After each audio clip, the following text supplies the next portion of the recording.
3, 2, 1, go. This just in, breaking news. I have a special request of a story time. Bernice just made this really good book called The Pigeon and the Rock. And they worked on it for like 8 hours yesterday. They wrote it at school and then they came home and they typed it all out and made a little book out of it. So I'm going to read it to you because it's really funny. And I thought maybe I'd just hold it up because it's a little bit easier. Oh, someone's car alarm's going off. And there may be a cameo appearance by the author at some point. That was my cameo. Okay. The Pigeon and the Rock. You can see there's a pigeon on a rock in this book. Here are the pictures.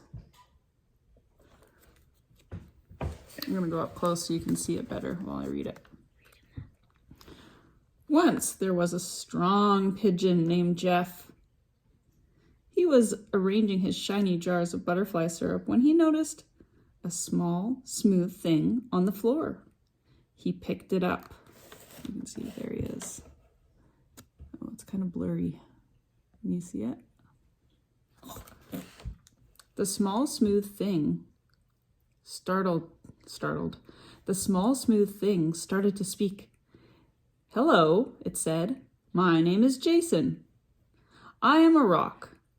Jeff observed the small rock carefully. What are you? He asked. There's his wing holding the rock. Okay, next page. Gosh, you're a terrible listener, Jason said, squinting aggressively. I'm a rock. Pay attention. Do you know how many people have asked me this before? Geez, okay, Jeff said in a small voice. Geez, okay. So you're a magical talking rock? What do you want? See, there's the talking rock. I want your butterfly syrup, Jason said. Okay, Jeff said blankly. He gave Jason a jar of blue butterfly honey and said... I accidentally did typos. Oh, what was it supposed to say? Syrup. Oh, well, I read syrup. No, you... Oh, honey. Yeah. Okay. I'll change it in my reading. He gave Jason a jar of blue butterfly syrup and said, You're amusing. Have some syrup. Jason took it and rolled under the crack in the syrup shack. There is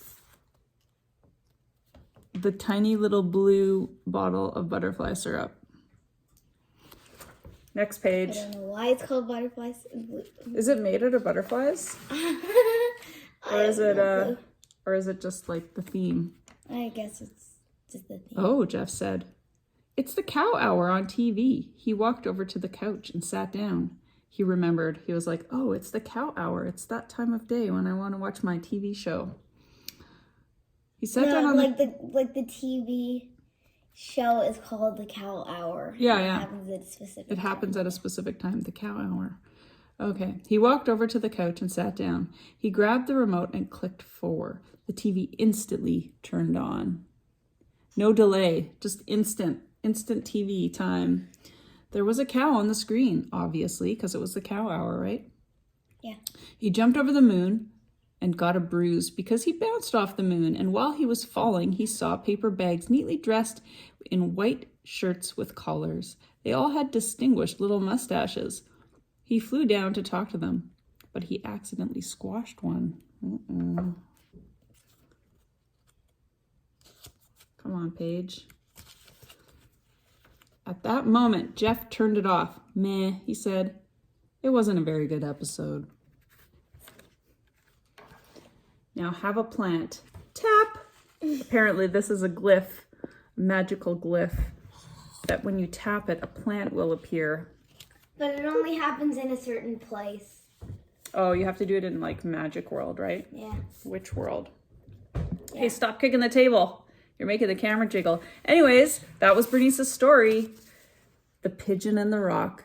Now, if you get inspired to make a story, you should do it. It's not very hard. You just write it down and then stop kicking the table, you little twerp. Okay. And then you can just print it out.